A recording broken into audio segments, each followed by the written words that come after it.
debt that governments have run up in the disproportionate response to this virus, I can't help but feel that there is no government anywhere about anything else. What's the government doing about the Maritime Union's industrial action at Port Botany's Patrick Terminal? 40 ships are waiting to unload off the New South Wales coast. They're delayed by Maritime Union go-slow tactics. The union wants a 6% salary increase for the next 4 years.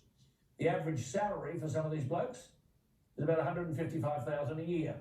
There's a lot of talk today about the fact that the union activity is causing shortages in the delivery of vital cholesterol and cancer medications. The Pharmacy Guild of Australia Senior Vice President Trent Toomey says, "We now have drug shortages.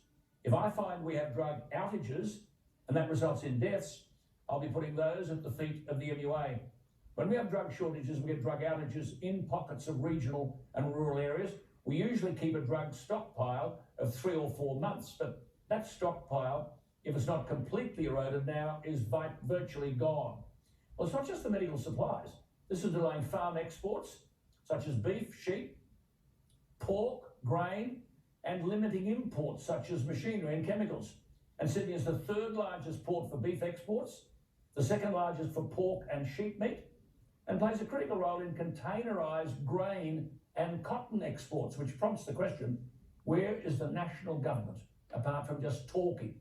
Well, the Chief Executive of the industry body Road Freight New South Wales is Simon O'Hara. He joins me now. Simon, thank you for your time. Goodness me, you've got a whole stack of trucking companies that are impacted by this. I don't know how you people manage. How are things at the moment? G'day, Alan. Look, our members are finding it extremely difficult at the moment to deal with the situation at the port. There's a lot going on, as you've indicated. We've got industrial action, protected industrial action. That's meant that effectively a lot of our freight, a lot of our landside carriers are struggling to pick up not only volumes, but to keep operating. So it's a tough time for our industry. But see, your truckies cop it everywhere. Now, just forget the ports. I'll come to that in a moment. Sure. But now your toll roads. I mean, you've got these excessive tolls. You've got exorbitant registration costs, all sorts of operational charges. And you're saying, well, if the government wants to move heavy vehicles off suburban roads and onto expensive toll roads and motorways, there should be an incentive to the truckie to do that. Is anyone in government listening? Look, you're spot on, Alan. What we'd like to see is we'd like to incentivise truckies onto toll roads. And the way we do that, the way that everybody incentivises everybody else to do something, is actually to subsidise truckies to use those roads. Yes. I mean, none of us can survive. I'm sitting here in a studio. I'm looking at a TV set. There are lights up here. The curtains down. All of this has come via some form of transport. We tend to take it for granted, don't we?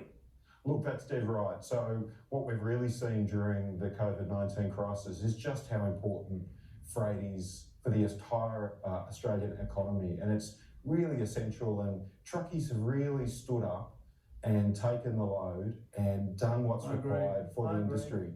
And they've done it without complaint, without seeking any sort of and driving ludicrous hours.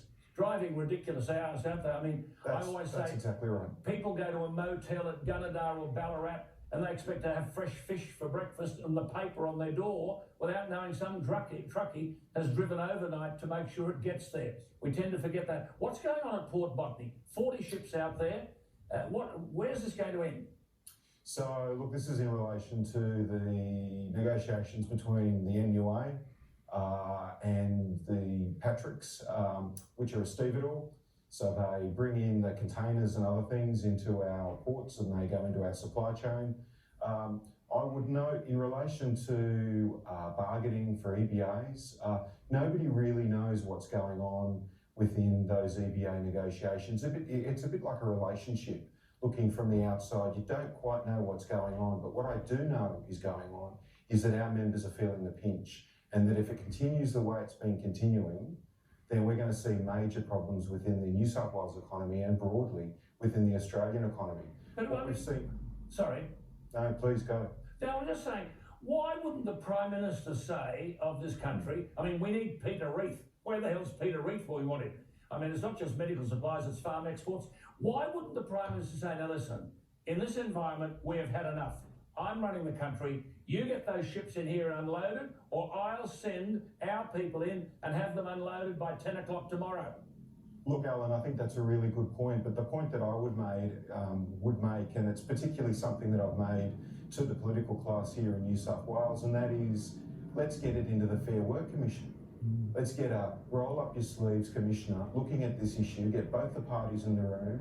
Don't send people along that can't make decisions. Send in the CEO and send in the head of the union and get them sitting down at a table and get them sorting it out. No more of this backwards and forwards, no more of this silly buggers. Let's get it sorted out, and that's what needs to happen. Simon, because what we're seeing is freight's being affected. Simon, we have leaders in this country who buy their spines at Kmart.